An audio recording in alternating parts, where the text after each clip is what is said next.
السلام علیکم دوستو۔ امریکہ میں ایک ٹی وی سیریز نشر ہوتی ہے جس کا نام گیم آف تھرونز ہے۔ یہ تاریخ کی سب سے مقبول ٹیلی فلم ہے جو کمائی اور مقبولیت کے گزشتہ تمام ریکارڈز توڑ چکی ہے۔ اس ٹی وی سیریز کا مرکزی کردار ڈائنیریس ٹارگیرین نامی ایک انتہائی خوبصورت ملکہ ہے جسے لوگ ڈریگن کوئین بھی کہتے ہیں۔ جب ڈائنیریس پیدا ہوتی ہے تبھی اس کے خاندان سے حکومت چھن جاتی ہے اور اس کا بچپن در در کی ٹھوکریں کھاتے گزرتا ہے۔ بعد ازاں یہ نوجوان ملکہ اپنی ذہانت اور قابلیت کے دم پر ایک بڑی فوج جمع کرنے میں کامیاب ہو جاتی ہے، ایک ایسی فوج جس کا مقابلہ کرنے کی سکت گیم آف تھرونز میں دکھائی گئی کسی ریاست میں نہیں ہوتی۔ ویسے تو یہ ٹی وی سیریز افسانوی یعنی فکشنل ہے، لیکن اس میں بیان ہوئے کچھ کردار اور واقعات حقیقی دنیا سے اخذ شدہ ہیں، خصوصاً ڈریگن کوئین ڈائنیریس ٹارگیرین کا کردار جو ایک ایسی مسلمان خاتون ملکہ کی کہانی پر مبنی ہے کہ جس کا ذکر بدقسمتی سے نہ تو مسلمانوں کی کتابوں میں ملتا ہے اور نہ ہی ہمارے معلم امیرۃ الجبل نامی اس انوکھی ملکہ کے بارے میں ہمیں آگاہی دیتے ہیں۔ یہ کہانی شروع ہوتی ہے 1492 عیسوی اسپین کی آخری مسلمان ریاست غرناطہ سے کہ جب ملکہ ایزابیلا اور اس کا شوہر فرڈیننڈ مل کر یہ ریاست مسلمانوں سے چھین لیتے ہیں۔ اسپین پر مکمل قبضہ ہو جانے کے بعد یہاں کے مسلمانوں کو زبردستی عیسائی بنایا جاتا ہے۔ اس مقصد کے لیے 1,00,000 مسلمان قتل اور ہزاروں قید کیے جاتے ہیں۔ ایسے میں لاکھوں مسلمان اپنی جانیں اور اپنا دین بچا کر اسپین سے ہجرت کرتے ہیں۔ ان ہجرت کرنے والوں میں غرناطہ کے ایک اعلیٰ خاندان سے تعلق رکھنے والی 7 سالہ بچی بھی ہوتی ہے۔ یہ بچی چھوٹی سی عمر میں یہ عزم کرتی ہے کہ تب تک چین سے نہ بیٹھے گی جب تک مسلمانوں کو دوبارہ اسپین حاصل نہ ہو جائے، چونکہ اس بے سر و سامان لڑکی کے پاس اتنے وسائل نہ تھے کہ یہ براہ راست فوجیں لے کر مسیحی اسپین اور پرتگال پر حملہ آور ہوتی۔ چند سال بعد یہی بچی ایک ایسی جرار خاتون کے روپ میں ابھری جو اپنے بحری بیڑے پر سوار ہو کر عیسائی فوجوں پر قہر بن کر ٹوٹتی اور بجلی بن کر گرا کرتی تھی۔ یہ تھی دنیا کی واحد مسلمان بحری قزاق ملکہ جو تاریخ میں امیرۃ الجبل اور ملکہ سیدہ الحرہ کے نام سے مشہور تھیں، اور جن کا نام ہی عیسائی سپاہیوں کے دلوں پر مسلمانوں کی دھاک بٹھانے کے لیے کافی تھا۔ اسپین سے افریقہ آمد کے بعد ملکہ سیدہ الحرہ نے ایک تباہ حال شہر تیتون کو اپنا مسکن بنایا جو اسپین سے مسلمانوں کی جلا وطنی کے بعد ایک گنجان آباد شہر بن گیا۔ اندلس کی تباہی، مسلمانوں کی نسل کشی اور انہیں جبرن عیسائی بنانے کا غم و غصہ ملکہ کے دل سے اب تک محو نہ ہوا تھا، سو آپ نے اپنے علاقے کو سمندری ہیڈ کوارٹر میں تبدیل کر کے اندلس اور پرتگال کے خلاف بحری قزاقی کا راستہ اختیار کیا اور عیسائی بحری بیڑوں سے ٹکر لینے کی ٹھانی۔ اس مہم میں بہت سے جلا وطن اندلسی خاندان ملکہ سیدہ الحرہ کے ساتھ شریک ہو گئے۔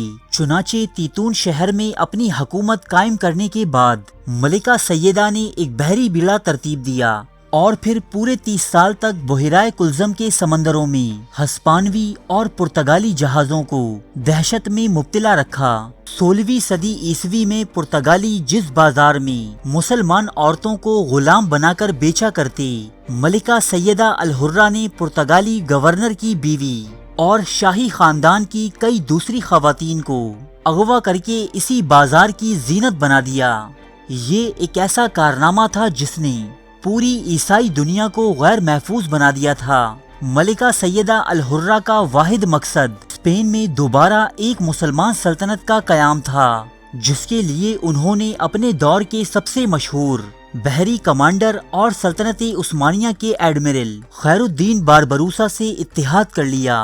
اس اتحاد کی رو سے مشرقی بحیرہ کلزم پر خیر الدین باربروسا اور مغربی بحیرہ کلزم پر ملکہ سیدہ الحرہ کی حکمرانی قائم ہو گئی۔ اب یہ دونوں مل کر ہسپانوی اقتدار اور پرتگالی بحری بیڑوں پر قہر خداوندی بن کر ٹوٹے۔ بعد ازاں سمندری ملکہ سیدہ الحرہ کو مراکش کے سلطان احمد الوطاسی کی جانب سے شادی کا پیغام موصول ہوا۔ یہ سلطان بھی ہسپانوی حکومت کا مخالف تھا، چنانچہ مشترکہ مقاصد کے تحت ان دونوں کی شادی عمل میں آئی۔ لیکن یہ تاریخ کی ایک انوکھی شادی تھی جس میں ملکہ سیدہ الحرہ شادی کے بعد مراکش روانہ نہ ہوئیں، بلکہ دلہا یعنی سلطان الوطاسی اپنی بیوی کی ریاست کا مکین ہوا۔ اسپین میں مسلمان سلطنت کے دوبارہ قیام کی غرض سے اس بہادر ملکہ نے مسلسل 30 سال جد و جہد میں گزاری اور اسلام کی سربلندی کی خاطر ہر ممکن کوشش کی۔ اس دوران مسیحی قوتوں نے ملکہ سیدہ الحرہ کو ہر ممکن لالچ دیتے ہوئے ان عوامل سے باز رکھنے کی کوشش کی، مگر یہ تمام کوششیں بے سود رہیں، حتیٰ کہ ان کے داماد نے پرتگالیوں سے ساز باز کر کے ملکہ سیدہ الحرہ کے اختیار و اقتدار پر قبضہ کر لیا۔ اس واقعے کے بعد سے تاریخ میں ان بہادر ملکہ کا کوئی سراغ نہیں ملتا۔ تعجب خیز اور شرمناک بات یہ ہے کہ ملکہ سیدہ الحرہ کے متعلق بیشتر معلومات ہمیں ہسپانیہ اور پرتگال کی سرکاری دستاویزات سے ملتی ہیں، مگر اسلامی تاریخ مسلمانوں کی اس قدر عظیم ملکہ کے بارے میں مکمل طور پر خاموش ہے۔ ماہرین اس بات کی وجہ یہ بتاتے ہیں کہ ان ملکہ نے اپنی زندگی کا زیادہ تر حصہ سمندروں میں گزارا اور وہیں اپنے تمام جنگی کارنامے انجام دیے، اس لیے تاریخ دان اس انوکھی ملکہ کے کارناموں کو قلم بند کرنے سے محروم رہے، جو اپنے دور میں مسلمان ایڈمرل خیر الدین باربروسا اور مراکش کے سلطان کے ہم پلہ قرار دی جاتی تھیں۔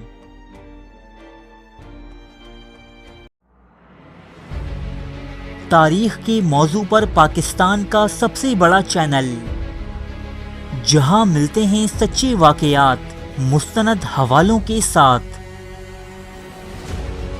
قدیم تہذیبوں کے عجیب و غریب حقائق، افسانوی داستانوں کے پیچھے چھپی حقیقت، زندگی بدل دینے والی اسلامی حکایات، قدیم اور جدید جنگوں کے احوال، دلچسپ اور پراسرار واقعات، بادشاہوں اور جرنیلوں کی عیاشی کی داستانیں، ملکاؤں اور کنیزوں کی شرمناک کہانیاں، یہ سب اور بہت کچھ دیکھنے کے لیے سبسکرائب کیجیے اردو ڈائری کو۔